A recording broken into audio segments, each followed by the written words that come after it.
Hello, my name is Punky, and I would like to discuss with you the consequences of being convicted of a DUI and why those consequences are not meaningful enough.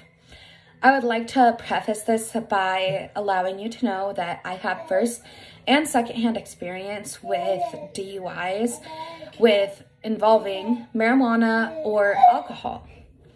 The consequences as they stand right now are more monetary than anything. So the consequences being, typically you will attend court several handful of times.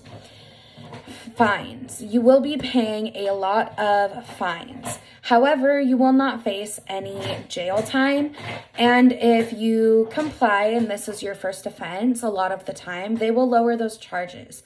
For example, if you are obtaining a DUI from alcohol and you do everything that the court has asked of you, they may lower your charge to a reckless driving charge. Additionally, your car will be towed at the time of the DUI, so a monetary consequence you will have to pay to get that car out. The DOL will also request that you pay an SR-22 on your insurance, as well as you will face a 90-day suspension if you complete the field sobriety tests. If you do not complete the field sobriety tests, you will have a 2-year suspension. You will also likely have to see a chemical dependency therapist who may recommend treatment. If they do, you will have to attend that treatment, and more often than not, you may have to pay out of pocket for that treatment. Lastly, you will have parole.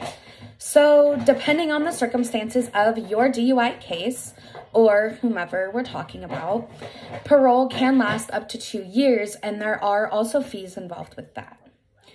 Next, I would like to tell you that we need more meaningful consequences and some of the ideas that I have.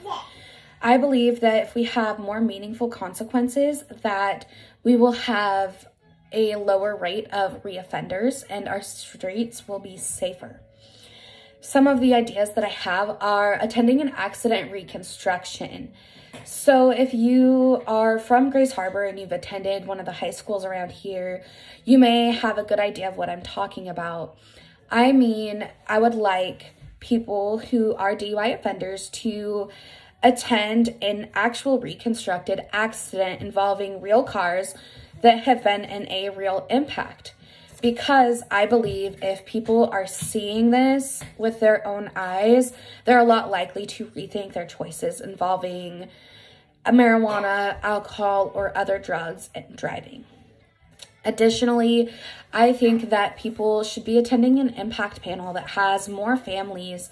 That way, when they're hearing these stories, it can become more personal to them.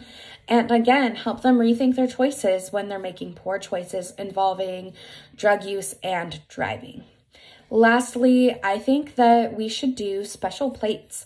Some states have special plates that they give to DUI offenders, which allows every other driver on the road to know that that person is a DUI offender. And I believe that this can be a deterrent for a lot of people because the idea of that can be kind of embarrassing. Some may argue that these consequences that I'm proposing are really severe for a first-time offender because, you know, maybe the person is young, maybe they should have that less severe charge on their record. However, it's not effective. These monetary consequences are not meaning enough to these offenders. And this is proven when there's national statistics that show in fatal accidents involving a driver with a blood alcohol content of 0.08 to 0.14, 25% of the time, that driver is a reoffender. Alternatively, or additionally, 100% of the time, in those fatal accidents, when the driver has a blood alcohol content level of 0.15 or higher, 100% of the time, that driver is a reoffender. This just goes to show that the consequences that we have don't mean anything to these offenders, and that we need meaningful consequences to keep our streets safe.